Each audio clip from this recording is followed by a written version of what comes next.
Assalamualaikum warahmatullahi wabarakatuh.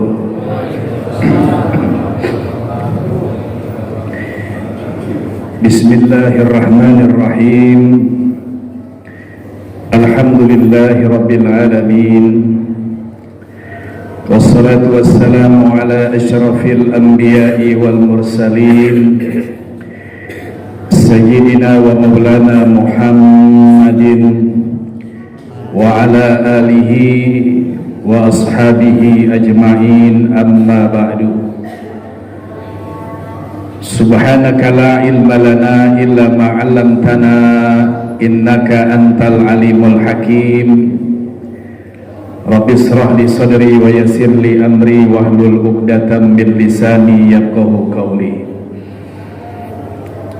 Al-Mukarramun, para alim, para ulama, segenap jajaran panitia amaliyah Ramadan yang saya muliakan, jajaran pengurus DKM Masjid Al-Ittihad yang saya hormati, para tokoh masyarakat, hadirin wal hadirat, shaimin, shaimat, jamaah semuanya yang insyaallah kita dimuliakan oleh Allah Subhanahu wa ta'ala. Amin. Amin. Ya Rabbal. Kayaknya buka puasanya kekenyangan nih. Ibu bapak saudara hadirin yang berbahagia, sungguh beruntung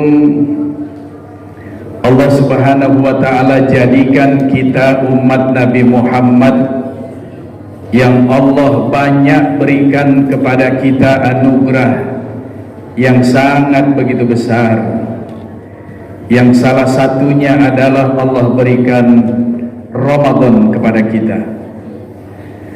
Ramadan ini Allah tidak berikan kepada umat-umat yang lain. Satu kali Allah Ta'ala pernah berdialog kepada Nabi Allah Musa, ya Musa, inni a'taitu ummata Muhammad sallallahu alaihi wasallam nuraini kaila yadurruhum dulumatani. Qala Musa wa man nurani ya Rabb? Qala nurul Quran wa nurul Ramadan.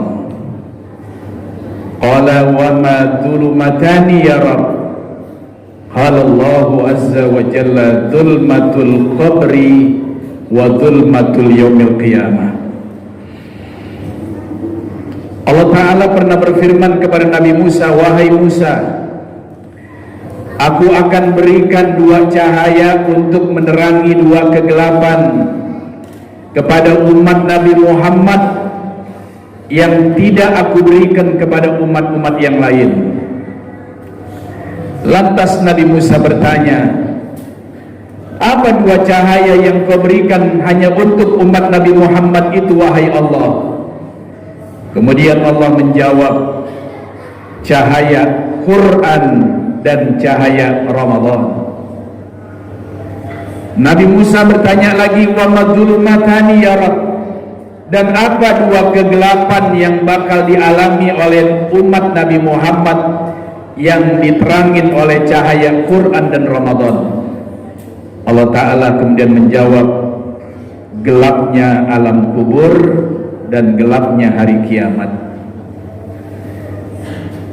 Jadi pahamnya hadirin, siapa orang yang puasa di bulan Ramadan, dia istiqomah, dasarnya iman, ikhlas, mengharap ridho Allah, insya Allah hadirin, Allah akan terangin cahaya kuburnya, dan Allah akan bangkit nanti di hari kiamat dengan cahaya yang sangat terang benderang dari Allah Subhanahu wa ta'ala. Amin. Ya Rabbal. Karena itu ibu bapak saudara-saudara, ternyata tidak semua orang itu bisa melakukan ibadat Ramadan sebagai apa yang diharapkan oleh agama kita. Karena ibadat puasa itu tidak hanya cukup kita nggak makan, kita nggak minum pada waktu yang ditentukan, tetapi justru urgensi daripada ibadat puasa itu kita menahan hawa nafsu, menahan anggota badan kita dari segala perbuatan-perbuatan yang dilarang oleh Allah Subhanahu wa taala. Mata tidak melihat yang maksiat, telinga tidak mendengar hal yang tidak ada manfaatnya, menjaga tangan untuk tidak berbuat dolim, menjaga kaki untuk tidak melangkah kepada perbuatan-perbuatan dosa dan salah. Dan yang paling penting hadirin, ibadat puasa itu kita menjaga dan merawat hati kita supaya jangan hasud, jangan iri, jangan dengki, sampai nanti mulut kita gibah, mengungkit, mengangkat aib kelemahan orang lain. Kita namimah, mengadu domba antara satu umat dengan umat yang lain, antara satu orang dengan orang yang lain, yang kemudian timbul perpecahan dan permusuhan.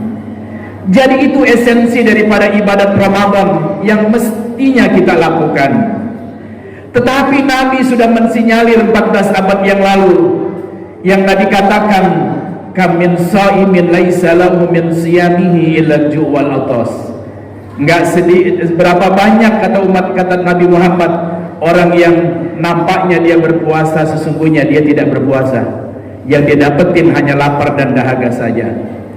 Hadirin, lihat bagaimana Nabi kita Muhammad memandang ibadat puasa ini satu hal yang enggak bisa disepelekan oleh kita. Yang Nabi katakan, raja'na min jihadil asghar ila jihadil akbar. Qalu wa ma jihadul akbar ya Rasulullah? Qala jihadul qalbi atau jihadun nafsi. Nabi barusan kelar perang Badar melawan orang-orang kafir, hadirin, dengan menguras begitu banyak tenaga, pikiran, bersimbah darah, meregang nyawa, hadirin. Baru kelar Nabi dengan para sahabat pulang dari perang Badar.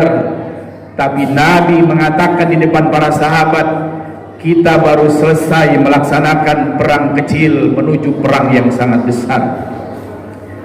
Sahabat bingung, hadirin. Tenaga sudah mati-matian kita pertaruhkan melawan orang-orang kafir. Pikiran kita kerahkan, nyawa taruhannya. Tidak sedikit kaum muslimin yang gugur di medan perang melawan orang-orang kafir dalam perang Badar. Itu dikatakan oleh baginda Nabi sebagai perang yang kecil. Lantas sahabat bertanya, qalu wa ma jihadul akbar ya Rasulullah? Wahai Rasul, apa yang kau maksud dengan jihad yang lebih besar yang barusan kami lakukan dalam sebuah peperangan? Qala jihadul qalbi atau jihadun nafsi. Nabi mengatakan perang itu adalah perang hati dan perang melawan hawa nafsu yang ada pada diri kita. Jadi saudara-saudara, melawan musuh hal yang berat, melawan musuh yang beda dengan kita itu suatu hal yang tidak gampang. Tapi saudara, lebih sulit lagi kita melawan nafsu yang ada pada diri kita. Kalau nafsu atau musuh yang ada di hadapan kita, mungkin mereka berbeda secara fisik, mungkin dari segi warna beda, performnya beda, hadirin. Fokus, atur strategi yang bagus, perang dimulai, insya Allah kita akan berhasil sesuai dengan apa yang kita inginkan. Tapi kalau perang melawan hawa nafsu, ini dikatakan oleh Nabi perang yang sangat besar. Karena itu Nabi bilang dalam sebuah hadisnya, berapa banyak orang yang nampaknya ikut berperang melawan musuh, kata Nabi, tapi sesungguhnya dia sudah kalah sebelum melakukan perang. Siapa itu, hadirin? Orang yang gak makan, dia gak minum di bulan Ramadan, tapi dia tidak mampu menahan emosi nafsu yang ada pada dirinya. Hadirin, sebagai penutup, lihat apa yang disampaikan oleh Nabi. Kalau kita begitu merindukan surga, sampai kita berdoa kepada Allah, Allahumma inna nas'aluka ridhoka wal jannah. Kita mohon, ya Allah, berikan aku ridhamu dan anugerahkan kepada kami surgamu, ya Allah. Tapi lihat hadirin, pada saat berbicara tentang bulan Ramadan, justru surga merindukan dimasukin oleh orang-orang yang puasa di bulan Ramadan. Saudara, ketika Nabi bilang likulli hasanatin asyru amthaliha ila sab'i mi'ah darajat illa shaum huwa li wa ana ajzibi. Semua amalan-amalan anak Adam, setiap kebaikan yang dia lakukan 10 kebaikan dari Allah sampai 700 kali lipat, kecuali puasa. Khusus aku yang akan membalasnya. Apa yang disampaikan oleh Nabi, hadirin, kecuali orang yang puasa, dia lebih besar pahalanya, lebih dari 10, bahkan lebih dari 700 kali lipat, bahkan lebih dari 1000 kali, 1 juta kali, 1 miliar kali. Karena puasa itu untuk aku dan aku sendiri yang akan membalasnya, kata Allah Subhanahu wa ta'ala. Saudara, karena itu Nabi memberikan jalan kepada kita, hadirin. Pada saat kita puasa, yang pertama, idza a'ta syakara, bersyukur ketika Allah anugerahkan kepadamu sebuah kenikmatan yang besar. Allah Ta'ala berikan kita hidayah, Allah Ta'ala tanamkan kepada kita iman. Ibu bapak puasa bukan karena kuat, ibu bapak puasa bukan karena sehat. Sehat kuat tidak cukup, tapi yang membuat kita puasa bertahan sampai hari ini dan insya Allah bertahan sampai hari yang terakhir adalah karena taufik dan hidayah dari Allah Subhanahu wa ta'ala. Lihat besok nanti kita baca doa di akhir taraweh, kita doanya Allahumma ja'alna bil imani kamilin. Selesai sembahyang habis sembahyang taraweh, sembahyang witir, apa doa kita? Allahumma inna nas'aluka imanan daimah, iman yang kita mohon kepada Allah. Bapak ibu kita semuanya kuat berpuasa bukan karena sehat, bukan karena kuat, tapi karena iman yang Allah tanamkan kepada diri kita. Mintalah terus iman kita kepada Allah agar dikuatkan, agar dimampukan. Berapa banyak orang yang lebih sehat dibandingkan kita, berapa banyak orang yang fisiknya lebih kuat dibandingkan kita, tapi mereka berjumpa dengan bulan Ramadan, mereka tidak berpuasa, mereka maksiat, makan minum seenaknya, nggak ada malunya kepada orang, nggak menunjukkan rasa takut dan khawatirnya terhadap azabnya Allah Subhanahu wa ta'ala. Mereka sehat, mereka kuat, tapi mereka tidak mendapatkan taufik dan hidayah dari Allah Subhanahu wa ta'ala. Hadirin sekalian, teruslah kita lakukan amalan-amalan yang sunnah, termasuk kita memberi infak, sedekah, dan kita memberikan sesuatu yang terbaik di bulan suci Ramadan terhadap sesama, karena Nabi mengatakan afdhalus sedekah sedekatun fi Ramadan. Sedekah yang paling besar pahalanya adalah sedekah di bulan suci Ramadan. Mudah-mudahan Allah Ta'ala panjangkan umur kita dalam taat, dalam iman, dalam Islam. Allah terus sehatkan badan kita, Allah kuatkan iman dan keistiqomahan kita, sehingga kita bisa melakukan Ramadan dengan sebaik-baiknya dari mulai awal sampai akhir bulan Ramadan besok. Amin ya rabbal alamin. Wassalamualaikum warahmatullahi wabarakatuh.